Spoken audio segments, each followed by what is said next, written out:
Mardi 7 décembre 2021, Londres. Dans la capitale britannique, deux diadèmes de style néoclassique ayant vraisemblablement appartenu à Joséphine de Beauharnais, épouse de Napoléon Bonaparte, ont été vendus pour près de 678 000 € lors d'enchères à Sotheby's. Un premier lot composé d'un diadème en or décoré de camées et d'émail bleu, d'une paire de boucles d'oreilles assorties, d'un peigne et d'un ornement de ceinture avec au centre un camée représentant Ariane, s'est vendu pour 450 600 livres sterling, soit plus de 530 000 €. Un second lot, composé d'un autre diadème également orné de camées représentant des figures mythologiques et décoré d'émail bleu, d'un ornement de ceinture et d'un camée représentant le profil de Zeus, a été adjugé pour 126 000 livres sterling, soit plus de 148 000 €.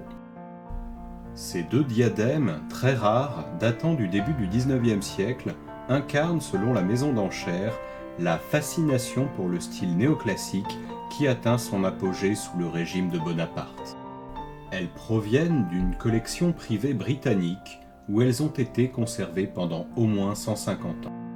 Ces bijoux majestueux, montés de camées et d'intailles, évoquent certainement le style de la grande impératrice Joséphine, son rang d'épouse de Napoléon Bonaparte, son goût impeccable et son intérêt pour le monde classique, avait indiqué avant la vente Christian Spofors, responsable du département bijoux de Sotheby's à Londres. L'impératrice Joséphine était bien plus qu'une simple collectionneuse d'antiquités. En étant la première à intégrer ses camées et intailles à sa tenue, les portant aux côtés de perles et de diamants, elle a créé une toute nouvelle mode qui a balayé Paris et le monde, a-t-il ajouté. Il avait souligné qu'il n'y avait pratiquement pas de pièces comparables dans le monde à ces diadèmes, fabriqués dans les meilleurs ateliers français, expliquant que, lorsque la mode a changé, les bijoux ont été brisés et remodelés, ce qui rend leur survie vraiment exceptionnelle. En cette période où l'inaliénabilité des œuvres conservées dans les collections publiques est menacée, il peut être utile de rappeler la vente lamentable des diamants de la couronne organisée par l'État en 1887. Elle amputa vertigineusement le patrimoine national. Ainsi, nous découvrirons la collection des diamants de la couronne qui fut constituée de façon délibérée en 1530 par François Ier, qui isola un petit groupe de 8 pierres ou bijoux en sa possession et les déclara inaliénables. De tout temps, les joyaux de la couronne de France ont été l'objet de la curiosité universelle. Chaque fois que l'administration en a autorisé l'exposition, la foule est venue compacte, toujours renouvelée, toujours avide, pleine d'un naïf respect du passé, contempler ces joyaux historiques. Les divers gouvernements de notre pays ne se sont pas moins préoccupés des diamants de la couronne. Les uns, pour rehausser l'éclat de leur puissance, les ont fait servir à la parure des souverains. Les autres, épris d'innovations égalitaires, ont manifesté l'intention de les vendre en affectant de les dédaigner comme d'inutiles hochets de la vanité. Constituées en trésors, ces pierres ont eu une existence aussi dure à entamer que leur matière. Lois, décrets, vols, pillages ont été impuissants dans le passé pour détruire cette collection. Il est probable qu'elle subsistera longtemps encore à travers les générations futures, comme un témoignage du triomphe du bon sens sur la vulgarité, l'ignorance et la sottise. Mais si la foule a constamment montré à leur égard un engouement profond, le monde savant ne semble pas avoir été bien soucieux jusqu'à ce jour d'en faire l'étude au point de vue de l'histoire. Cependant, on a beaucoup écrit sur les joyaux de la couronne. Des articles de presse, des livres parus en grand nombre, dont les auteurs ont affiché dans le titre au moins la prétention de traiter à fond la question. Aucun ne contient une histoire sérieuse de ces diamants.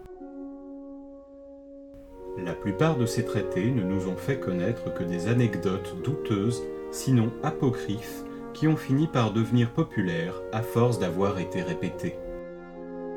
En 1886, le gouvernement, désireux d'opérer la vente des joyaux de la couronne, avait confié à une commission extra-parlementaire le soin de désigner celles de ces pierreries qui pouvaient présenter un caractère historique pour les faire figurer à côté des merveilles réunies dans la galerie d'Apollon. La Chambre des députés et le Sénat, saisis ensuite d'un projet d'aliénation d'une partie de ces richesses, ont eux-mêmes nommé chacun une commission chargée d'exprimer un avis sur la solution qu'il convenait d'adopter. Les rapporteurs de ces deux dernières commissions se sont bornés à reproduire pour la partie historique le texte du rapport de la première. Ce document ne fait remonter l'existence du trésor de la couronne qu'à l'année 1661, parce que c'est à cette époque que le cardinal Mazarin légua au roi Louis XIV quelques-unes de ces pierreries. Or, c'est bien en 1530 que le roi François Ier avait créé le trésor des joyaux de la couronne. 150 ans environ de l'existence de ces bijoux, c'est-à-dire la moitié de leur histoire, sont ainsi passés sous silence. Les rapporteurs ne savent pas comment l'État est devenu propriétaire de ces pierreries. Est-ce par donation ou par acquisition ? À quelles conditions entrèrent-elles dans le trésor de la couronne ? Quelle en était l'origine ? Aucune de ces questions n'est résolue, et cependant, il existe dans les dépôts publics des documents qui attestent avec quelle légèreté les auteurs de ces rapports ont fait leurs recherches. Nous exposerons les circonstances qui ont présidé à la création du trésor de la couronne, et nous suivrons à travers les siècles ces pierreries devenues partie intégrante de notre histoire. Tous les faits avancés seront justifiés par des pièces authentiques. C'est entre deux revers, à un moment d'accalmie et à l'aurore de la Renaissance que fut créé le trésor des joyaux de la couronne. Les pierreries qui, à l'origine, le composaient, ne servirent pas seulement de parure à nos reines. En plus d'une occasion, elles jouèrent un rôle plus important et rendirent d'éminents services politiques à la France. On verra qu'il s'en fallut de peu qu'on ne leur dût la conservation définitive de Calais en 1560. Plus tard, si Henri IV, dans les circonstances les plus difficiles, parvint à pacifier le pays et à en chasser l'étranger, ces pierreries ont encore été pour quelque chose dans le succès qui couronna son œuvre. Après en avoir fait rapidement l'historique, nous montrerons que les faits énoncés dans les différents rapports des commissions d'expertise de la Chambre des députés et du Sénat sont inexacts.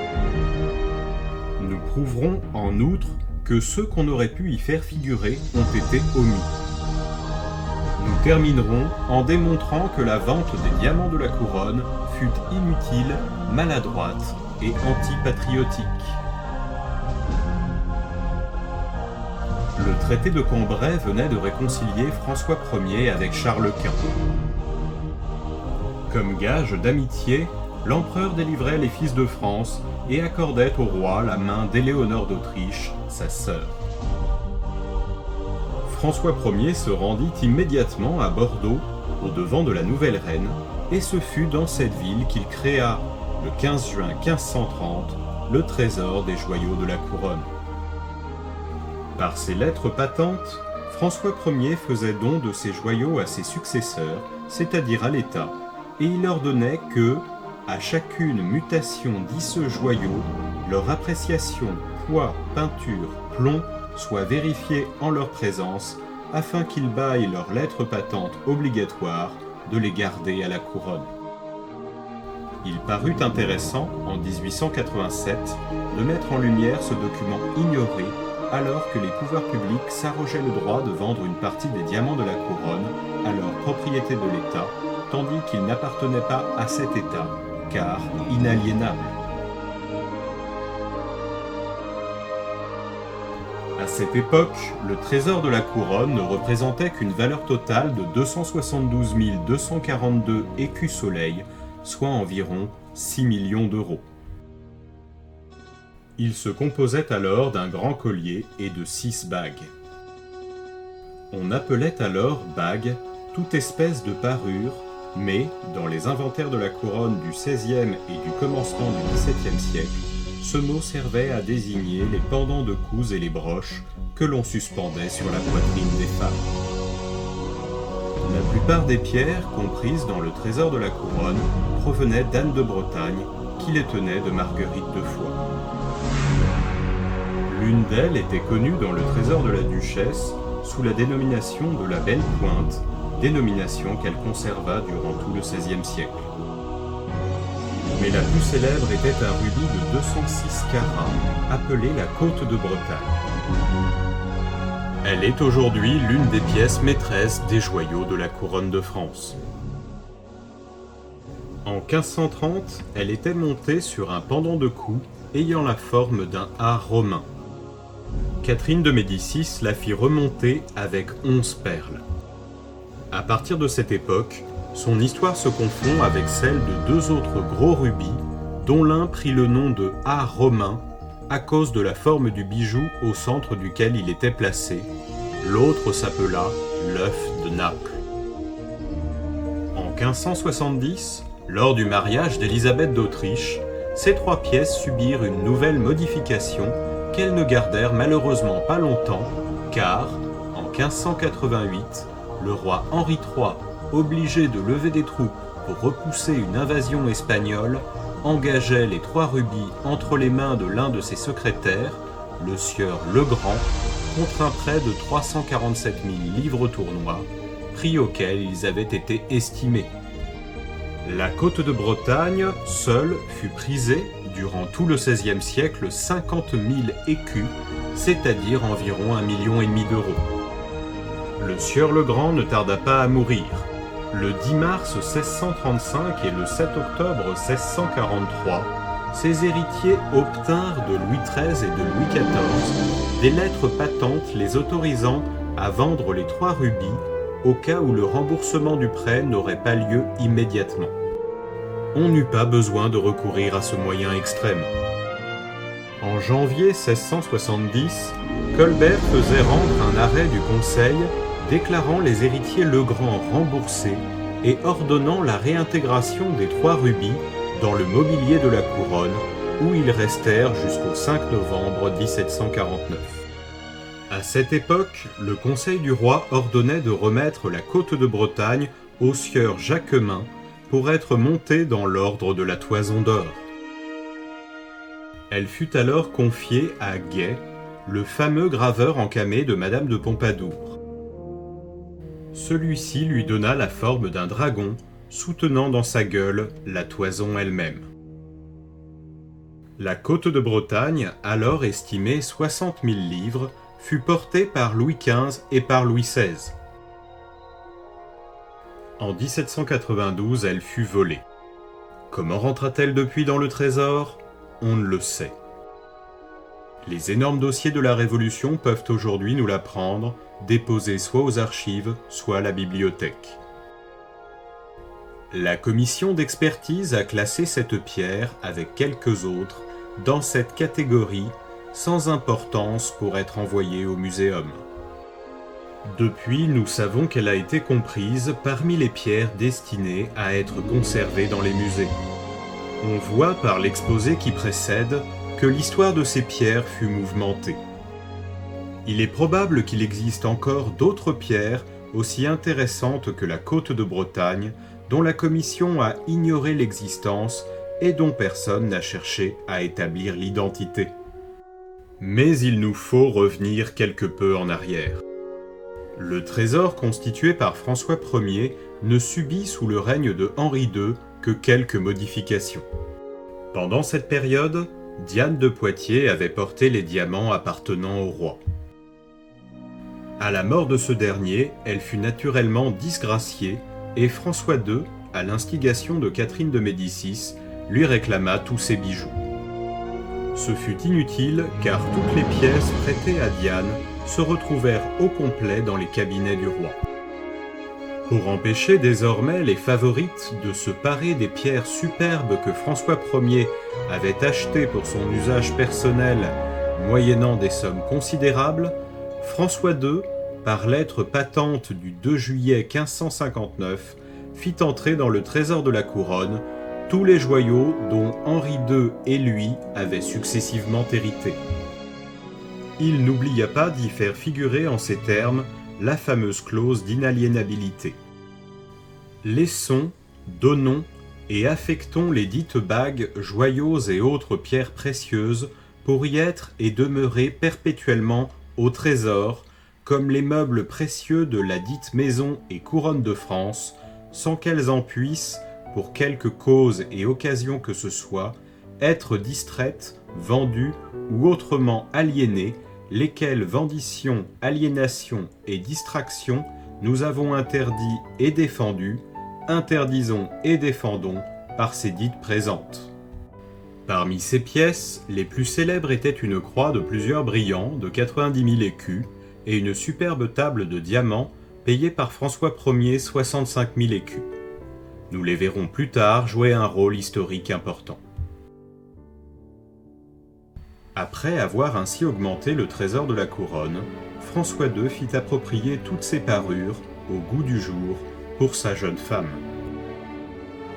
Le roi mourut bientôt, et Catherine de Médicis, devenue régente de France sous Charles IX, prit en garde les diamants de la couronne. Par le traité de Cateau-Cambrésis, la France s'était engagée à rendre Calais à l'Angleterre dans un délai de 8 ans. Mais les réformés, en guerre avec Catherine, avaient livré le Havre à Élisabeth d'Angleterre. La régente voulait conserver Calais et recouvrer le Havre. Elle commença par s'emparer de cette dernière ville, puis elle négocia pour garder Calais. Aussi offrit-elle à Smith et Throckmorton, ambassadeurs d'Élisabeth, une indemnité de 120 000 couronnes, ou le plus beau diamant de la couronne de France. Les deux diplomates refusèrent, mais voyant qu'ils n'obtenaient rien, ils s'accusèrent réciproquement de maladresse, s'invectivèrent violemment, puis se précipitèrent l'un contre l'autre, la dague à la main. Ils furent séparés par un agent de Catherine qui leur renouvela l'offre de 120 000 couronnes, qu'ils finirent par accepter. Grâce à l'habileté de la reine, le plus beau diamant de la couronne, qui avait été offert à l'Angleterre, demeura dans les coffres du trésor, et Calais, cet autre bijou 100 fois plus estimable, put être conservé, moyennant le paiement d'une faible somme d'argent. Le plus beau diamant de la couronne était alors la grande table de 65 000 écus. C'était donc celui-là qui devait nous garder Calais. Jusqu'en 1569, pendant la jeunesse de Charles IX, les diamants ne jouèrent aucun rôle, et l'on en trouverait la preuve dans cette exclamation du jeune roi « Ma vie n'est point de si grande conséquence qu'elles doivent être si précieusement gardées dans un coffre comme les bagues de la couronne. » En 1569, la guerre avait recommencé, et les Allemands, appelés par un des partis qui se disputaient le pouvoir, envahissaient encore une fois la France, détruisant tout sur leur passage. Dans ces circonstances, Catherine conclut avec la seigneurie de Venise un emprunt d'1 800 000 écus.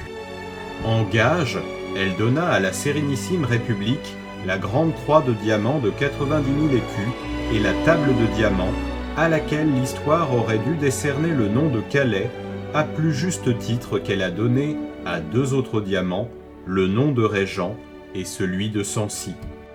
Et enfin une 3e pierre estimée 42 000 écus.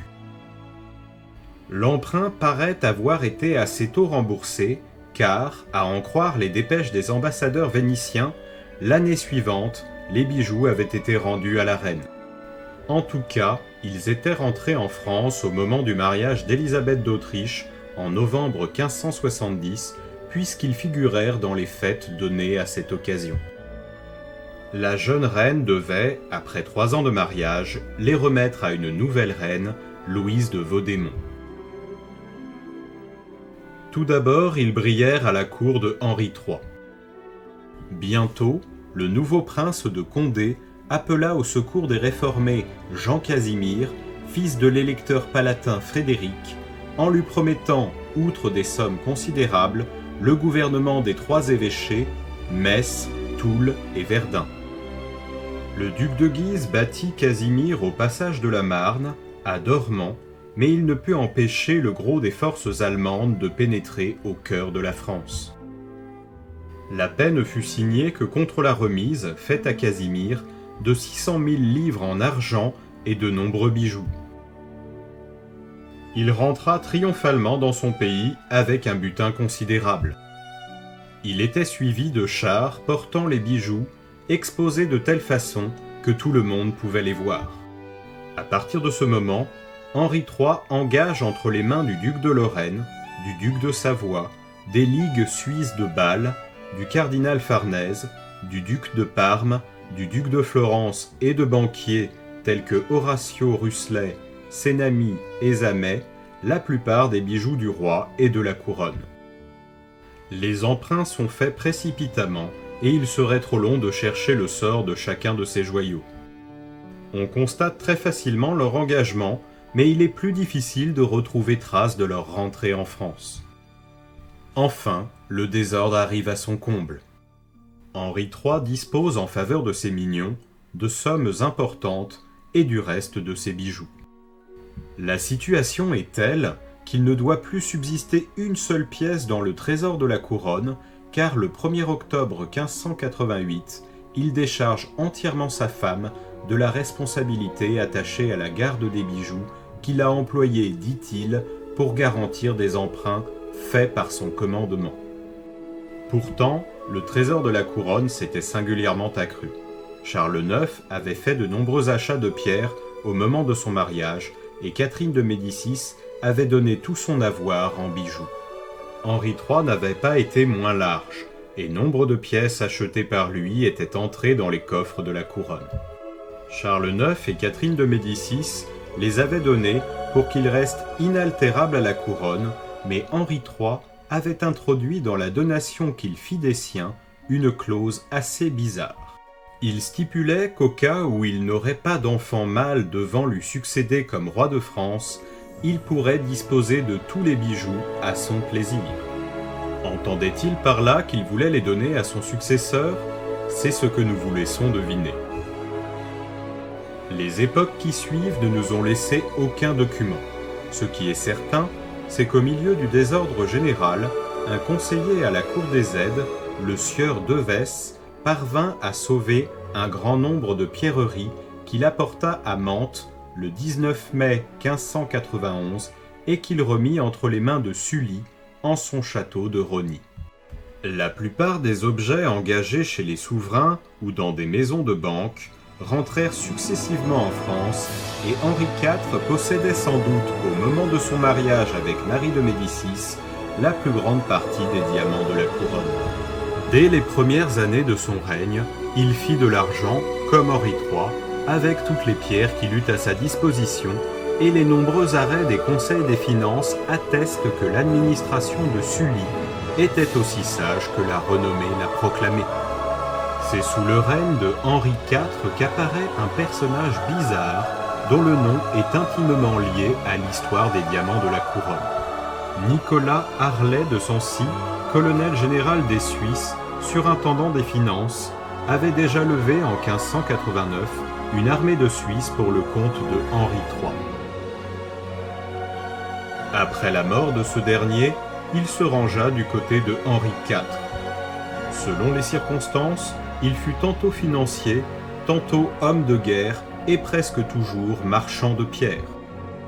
Il acheta naturellement une grande quantité de diamants et en engagea plusieurs en Suisse pour lever des troupes. Plus tard, vers 1600, Henri IV lui achetait de nombreuses pierres que Sancy devait porter immédiatement à l'étranger, où il devait les donner en gage d'emprunt, tandis qu'il ne devait toucher que postérieurement du trésor la somme pour laquelle il les aurait engagés. Le plus beau des diamants de Sancy était celui qui porta son nom. Nous ignorons où il l'avait acheté, mais nous nous élevons formellement contre les légendes qui attribuent à ce diamant une origine antérieure à la fin du XVIe siècle. Sancy s'efforça à diverses reprises de le vendre, particulièrement au duc de Mantoue.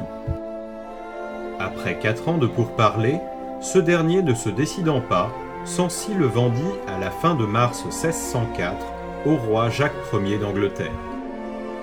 Charles Ier l'avait en sa possession lorsqu'il monta sur le trône, et, au moment de la Révolution d'Angleterre, Henriette de France, petite fille de Henri IV et femme de Charles Ier, l'emporta avec elle. Pressée d'un besoin d'argent, elle le donna en gage le 6 septembre 1655 avec le miroir de Portugal au duc d'Épernon qui lui avait prêté 460 000 livres. Le 30 mai 1657, Mazarin désintéressait le duc d'Épernon et prenait possession, avec le consentement de la reine d'Angleterre, du Sancy et du miroir de Portugal, par acte passé en présence de Hervart et de Colbert, devant De Beaufort et Le Fouin, notaires à Paris. Mazarin gardait ces pierres avec beaucoup d'autres bijoux. Lorsqu'il mourut en 1661, il fit un long testament dressé par De Beauvais et Le Fouin, notaires à Paris, par lequel il laissait au roi Louis XIV 18 diamants de premier ordre que l'inventaire de la couronne désigne tout au long. Le Sancy y est appelé le premier Mazarin, le second est un diamant en table et le miroir vient en troisième. Les 15 autres suivent. Depuis, le miroir de Portugal et le Sancy furent portés par les rois et les reines de France et volés en 1792. À la suite de diverses pérégrinations, le Sancy se trouva entre les mains de Charles IV d'Espagne. Joseph Bonaparte le trouva dans les coffres de la couronne lorsqu'il en prit possession, et Napoléon lui indiquait en 1809, comme moyen de se procurer de l'argent, la vente du Sancy. Probablement ce conseil fut suivi, car en 1829, ce diamant entrait dans la famille de Midoff. Le miroir de Portugal, qui appartint aux couronnes de 3 pays, est aujourd'hui dans le trésor de la couronne, comme la grande table de Calais, mais personne n'a cherché à l'époque à en trouver l'identité, puisque aucun des experts ni des commissaires n'en connaissait l'existence. Revenons à l'avènement de Louis XIII. Lors du mariage d'Anne d'Autriche, le trésor de la couronne s'augmenta d'un grand nombre de pierres que la jeune reine apporta d'Espagne. Louis XIII acheta également beaucoup de diamants. Le cardinal de Richelieu lui en laissa un, de toute beauté, lors de sa mort en 1642. Il pesait 19 carats. Nous arrivons maintenant à la fin de notre première partie. Pour la prochaine fois, nous verrons les débuts du règne du roi Soleil et l'enrichissement de cette formidable collection par ses successeurs, rois, mais également empereurs des Français. J'espère sincèrement que cette vidéo vous a plu. Pour la prochaine fois et afin de ne pas manquer la suite, abonnez-vous.